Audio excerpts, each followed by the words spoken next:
সারা বাংলাদেশে নতুন জালেমরা আমার বোনদের উপর আক্রমণ করছে, আপনারা জানেন তো।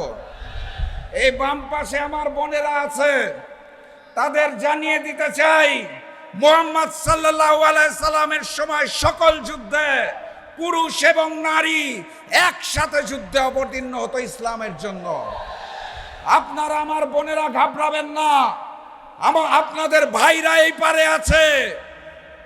এক রক্তবিন্দু যদি শেষ রক্তবিন্দু দিতে হয়, তাও আপনাদের ইজ্জতের কোনো অপমান হতে দেওয়া হবে না। ওই যে নতুন জালেম চিনেন নাকি আপনারা? তার মহাসচিব গতকাল শুনলাম খুব মন খারাপ, জাতীয় নির্বাচনে নৌকা প্রতীক নাই দেখে।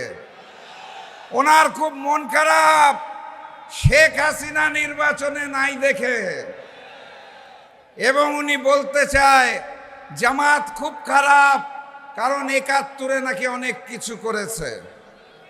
এই সংবাদ প্রচার হচ্ছে ভারতের মিডিয়াতে।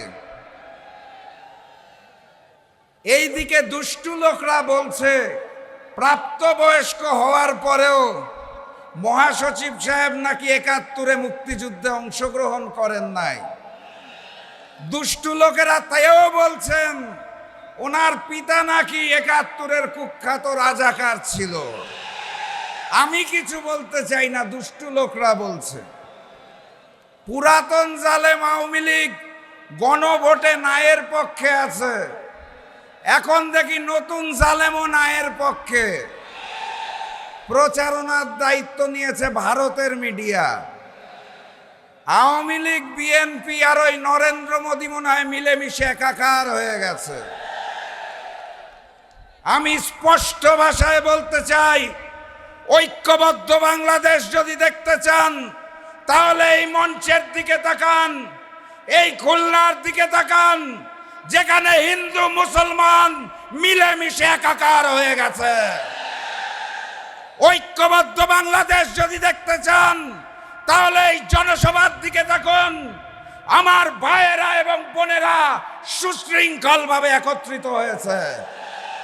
বাংলাদেশের তরুণ শিক্ষার্থী সমাজ মেধাবী শিক্ষার্থী তৈরির কারিগর, বাংলাদেশের ভবিষ্যৎ নেতৃত্ব তৈরির আতুরঘর, বাংলাদেশের সর্বশ্রেষ্ঠ বিদ্যা প্রতিষ্ঠান বিশ্ববিদ্যালয়ের শিক্ষার্থীরা প্রমাণ করেছে তরুণ প্রজন্ম কোনো চাঁদাবাজ আর দুর্নীতিবাজের কাছে মাথা নত করে না।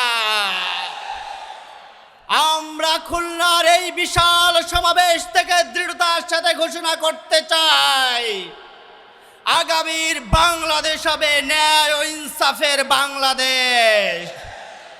কিছু তরুণ এবং নতুন জালেমেরা মনে করেছে তারা আমাদের মা বোনদের উপরে হামলা করে, আমাদের ভাইদের উপর হামলা করে, রক্তাক্ত করে বিশাল এই জনস্রোতকে তারা থামিয়ে দিবে। কিন্তু তারা হয়তোবা ভুলে গেছে জালিম শেখ হাসিনাকে থামিয়ে দিয়েছিল এই তরুণ ছাত্র সমাজ।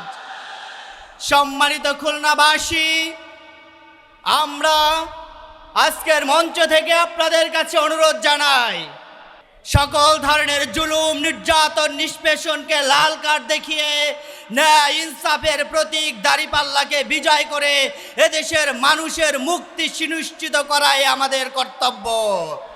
নতুন একটি ভোরের সুন্দর স্বপ্ন নিয়ে, আগামী দিনের ভবিষ্যৎ সোনালী সূর্য স্বপ্ন নিয়ে আমি আমার বক্তব্য এখানেই শেষ করছি। আসসালামু আলাইকুম ওয়া রাহমাতুল্লাহ।